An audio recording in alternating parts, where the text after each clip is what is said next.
মৰমৰ অকণমানিহঁত, মই আইমা তোমালোকৰ আইমাৰ সাধুঘৰ পালোহি। মই আজি দুদিন আগতে খৰ আৰু দুখন নামৰ দুজন ককাই ভাই। কাৰ ককাই ভাই? ৰাৱণৰ, দশানন ৰাৱণৰ ভায়েকৰ কথা কৈছিল, নহয়নে? শুনাচোন, আজি ৰাৱণৰ কথাকে কওঁ।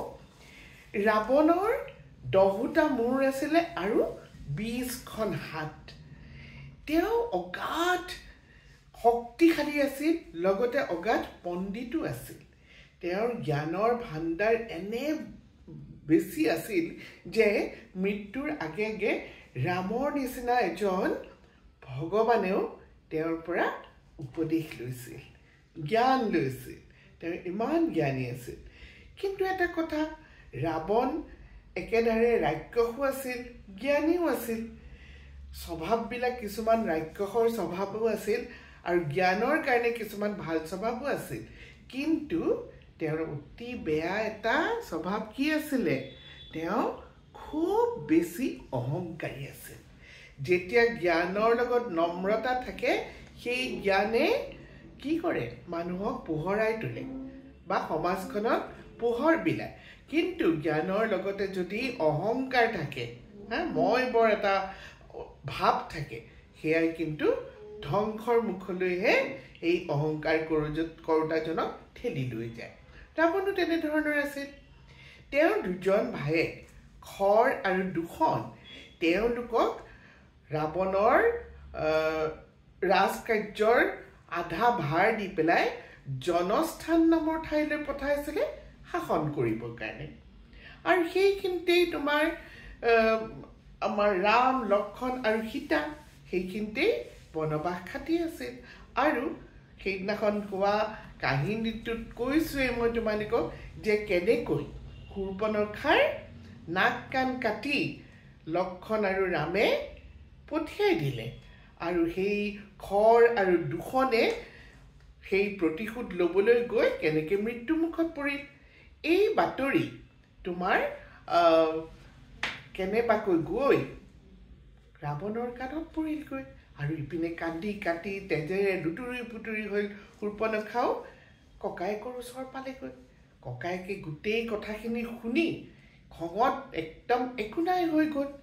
তেওঁ তেতিয়া মাৰিচৰ ওচৰলৈ গ'ল। মাৰিচোৱে এজন বিদ্বান আছিলে, তেওঁ ৰাক্ষস আছিলে, কিন্তু তেওঁ কি কৰিব পাৰিছিলে? নিজৰ ৰূপ বদলাব পাৰিছিলে। তেওঁৰ ওচৰলৈ গৈ পেলাই যেতিয়া ক'লে যে ব'লা আমি সেই সীতা নামৰ নাৰীগৰাকীক হৰণ কৰি লৈ আহোঁ, তেহে ৰামে শিক্ষাটো পাব।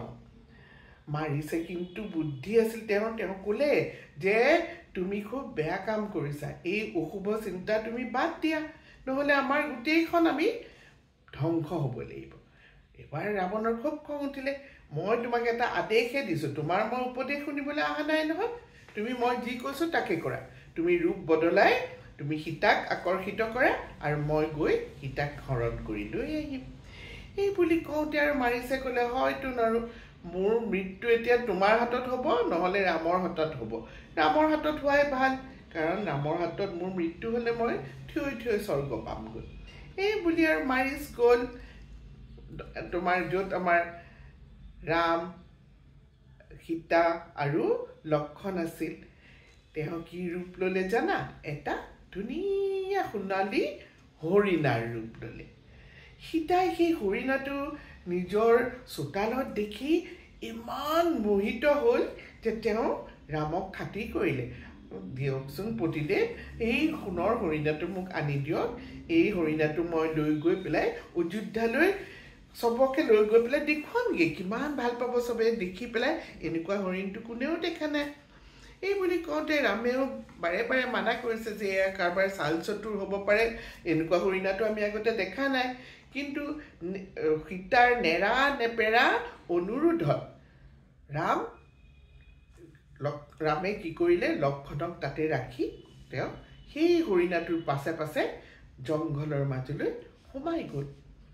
ইপিনে লক্ষ্মণ তাতেই আছে আৰু হঠাৎ তেওঁলোকে শুনিলে কোনোবাই যেন চিঞৰিছে, লক্ষ্মণ, ভাই লক্ষ্মণ, মোক বচোৱা, মোক বচোৱা। সীতাই ভাবিলে সেয়া ৰামে চিঞৰিছে।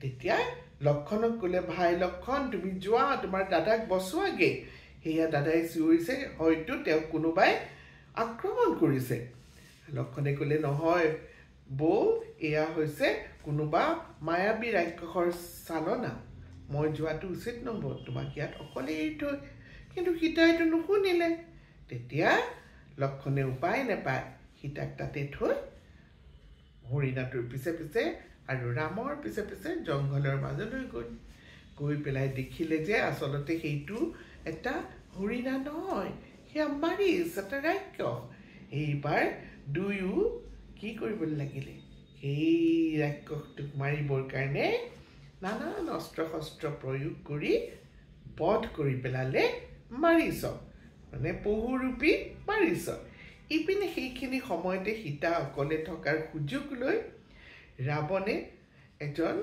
কি ভিক্ষাৰী ভাও ধৰি সন্যাসী ভিক্ষাৰী ভাও ধৰি সেই পজালৈ গ'ল য'ত সীতা অকলে আছিল আৰু সীতাক তাৰ পৰা হৰণ কৰি লৈ আহিলে টানি চুচুৰাই আনি তেওঁ নিজৰ ৰথত উঠাই ল'লে আৰু সেই তেনেকেই তেওঁ সেয়া লংকালৈ তেওঁ নিবৰ কাৰণে চেষ্টা কৰিলে সীতাই উপায় নাপায় খুব চিঞৰিলে দুয়োকৈ ৰাম আৰু লক্ষণক চিঞৰিলে উপায় নাপায় তেওঁ ওপৰৰ পৰা কি কৰিলে নিজৰ গাৰ অলংকাৰ কাপোৰ কানি পেলাই যাবলৈ ধৰিলে ৰাস্তাত যাতে তেওঁ যোনপিনে গৈছে সেইপিনলৈ যাতে চিন থাকি যায় আৰু বাটতে পালে তোমাৰ জটায়ু পক্ষীক জটায়ুৱে কি কৰিলে সেইখিনি সময়ত ৰাৱণৰ লগত যুদ্ধ দিলে আৰু জটায়ুৰ দুইখন পাখি কাটি ৰামে তোমাৰ ৰথৰ পৰা জটায়ুক তললৈ বগৰাই দিলে আৰু সীতাক লৈ